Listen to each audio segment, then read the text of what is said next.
Allah is the most beneficent and most merciful. Class, Assalamu alaikum to all of you. Today I am going to discuss about the action research model. Action research model जो है वो organisational change management के अंदर इसको study किया जाता है after Lewis model, जिसको हम पहले वाले लेक्चर्स में स्टडी कर चुके हैं। जो एक्शन रिसर्च मॉडल है ये असल में स्टार्ट होता है just like Lewis change model है। लुइस चेंज मॉडल के थ्रू जो जिसके अंदर हम लोग अनफ्रीजिंग की स्टेज आती है पहले, और उसके बाद फिर मूविंग की स्टेज अनफ्रीजिंग, यानी कि एक जो ऑर्गेनाइजेशन के जो एम्प्लॉयज़ हैं उनका एक ख़ास कंफर्ट जोन है, उसमें वो काम करते हैं। उसके बाद उनको अनफ्रीज़ किया जाता है उस सिचुएशन से, उस सिनेरियो से, और उसके बाद फिर उनको मूविंग स्टेज में लाया जाता है अकॉर्डिंग टू द चेंज जो कि हम लोग लेके आना चाहते हैं। इसके बाद फिर उनको जब हम चेंजिंग पोजीशन में ले आते हैं, अपना चेंज इम्प्लीमेंट कर देती हैं ऑर्गेनाइजेशंस, तो उनको किया जाता है, उनको रीफ्रीज किया जाता है। ये लुइस मॉडल है जो हमने इससे पहले स्टडी किया है। जो रीफ्रीज किया जाता है कि रीफ्रीज करना, उनको उसी स्टेज के ऊपर स्टिक कर देना। अब उसी स्टेज के ऊपर जब हम यानी कि चेंज आपने किया और उसके बाद उसको स्टिक कर दिया। लेकिन एक जो लुइस मॉडल है वो हमें उसमें सबसे पहले ये भी बात समझनी पड़ती है कि वो एक लीनियर पैटर्न के ऊपर है। वो एक प्रॉब्लम को सॉल्व करने के लिए, जो कि आईटी से रिलेटेड या कोई भी इंफ्रास्ट्रक्चर से रिलेटेड कोई भी प्रॉब्लम को सॉल्व करने के लिए उस मॉडल का यूज़ किया जा सकता है, यानी कि कहीं पे भी चेंज लाने के लिए उन मॉडल को यूज़ किया जा सकता है। लेकिन जो सोशल चेंज प्रोग्राम्स होते हैं, वो सोशल चेंज प्रोग्राम्स के अंदर ह्यूमंस इन्वॉल्व होते हैं, और जब ह्यूमंस जो होते हैं वो ह्यूमंस के लिए चेंज को एक्सेप्ट करना इतना आसान नहीं होता। मतलब उनको कहा, उन्होंने एक्सेप्ट कर लिया और उसके बाद फिर उसको इम्प्लीमेंट कर दिया। हम लोग ह्यूमंस के ऊपर अप्लाई नहीं कर सकते इस तरह का जो मॉडल है।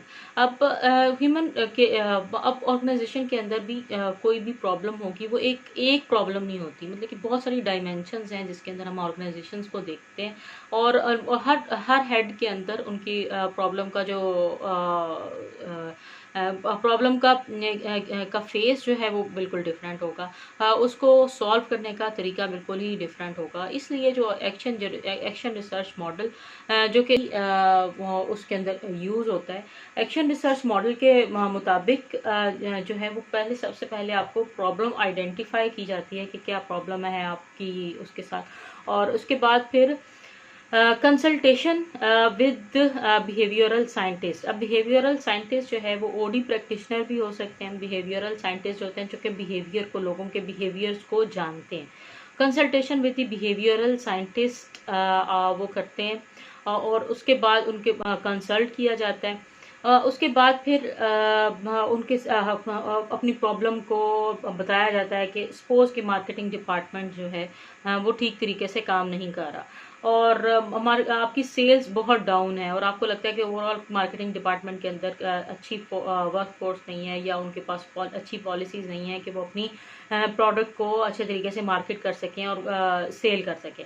तो प्रॉब्लम आइडेंटिफिकेशन के बाद जब एक ऑर्गेनाइजेशन का लीडर है वो प्रॉब्लम को आइडेंटिफाई करता है, और उसके बाद फिर वो कंसल्ट करता है with the behavioural scientist. Behavioural scientist से वो कंसल्ट करता है, अपनी प्रॉब्लम को डिस्कस करता है। उसके बाद जो बिहेवियरल साइंटिस्ट है या ओडी प्रैक्टिशनर है, वो data gathering and preliminary diagnosis करता है, यानी प्रीलिमिनरी डायग्नोसिस के स्टार्ट से कि अच्छा वाकई ये प्रॉब्लम एग्जिस्ट करती है कि नहीं। अकाउंट चेक करेगा according to permission of the organizational leader. Accounts को देखेंगे और सेल्स का पैटर्न देखेंगे, और सेल्स के पैटर्न में क्या डिफरेंसेस हैं। अगर एक मार्केटिंग डिपार्टमेंट के किसी साल में अच्छा परफॉर्म कर रहा था, तो उसकी क्या वजूहात थी और उसका क्या पैटर्न था, और इनको किस पैटर्न पे इस वक्त होना चाहिए था। और तो फिर डाटा, और दूसरी बात फिर डाटा गैदर किया जाता है। जस्ट लाइक उनको नज़र आता है कि सेल टीम से रिलेटेड कोई ना कोई प्रॉब्लम हो सकती है, सेल टीम अच्छे तरीके से काम नहीं कर रही, तो उनसे रिलेटेड कोई ना कोई पॉलिसी मिसिंग है, या उनसे रिलेटेड हमें पॉलिसी को री इस्टेब्लिश करना है।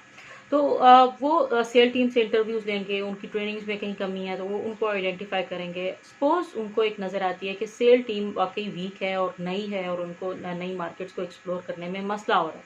तो वो क्या करते हैं कि वो जाके फीडबैक देते हैं अपनी क्लाइंट ऑर्गेनाइजेशन को। यहाँ पर क्लाइंट जो होगी वो ऑर्गेनाइजेशन होगी।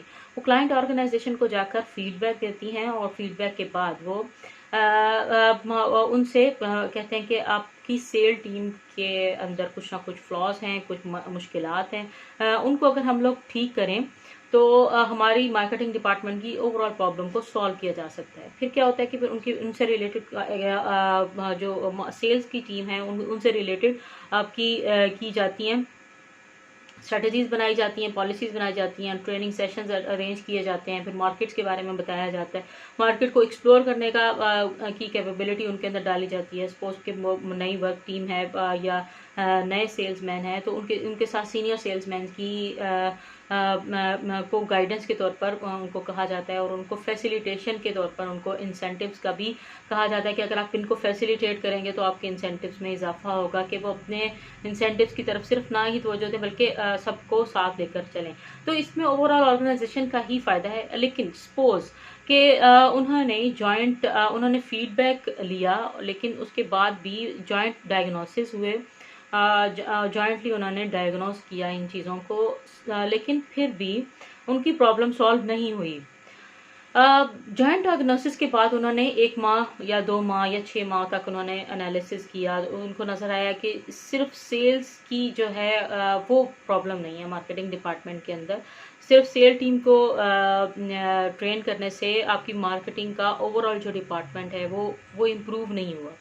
फिर उन्होंने जॉइंट डायग्नोसिस किया और जॉइंट डायग्नोसिस में क्लाइंट ऑर्गेनाइजेशन और ओडी प्रैक्टिशनर दोनों ने पार्टिसिपेट किया और उन्होंने फिर सोचा कि अच्छा आपकी प्रोडक्ट को का कंपैटिबिलिटी या कंपैटिटिवनेस जो है वो हम लोग देखेंगे, मार्केट रिसर्च करेंगे, मार्केट के अंदर जाएंगे, मार्केट के अंदर प्रोडक्ट्स की अवेलेबिलिटी देखेंगे, उनकी प्राइस स्ट्रक्चर्स को देखेंगे, उनकी क्वालिटीज़ को देखेंगे और उसके बाद वो दोबारा से ओडी प्रैक्टिशनर्स मार्केट के अंदर गए। मार्केट के अंदर जाके उन्होंने डाटा गैदर किया दूसरे कंपैटिटर्स के बाद उन्होंने एनालिसिस किया, कस्टमर से फीडबैक लिया, कस्टमर से पूछा कि इन प्रोडक्ट के अंदर क्या डिफरेंसेस आप महसूस करते हैं और आपको क्या लगता है कि इनको हम लोग प्रमोट करने से किन चीज़ों को हम लोग हाईलाइट कर सकते हैं। तो वो जॉइंट डायग्नोसिस हुआ।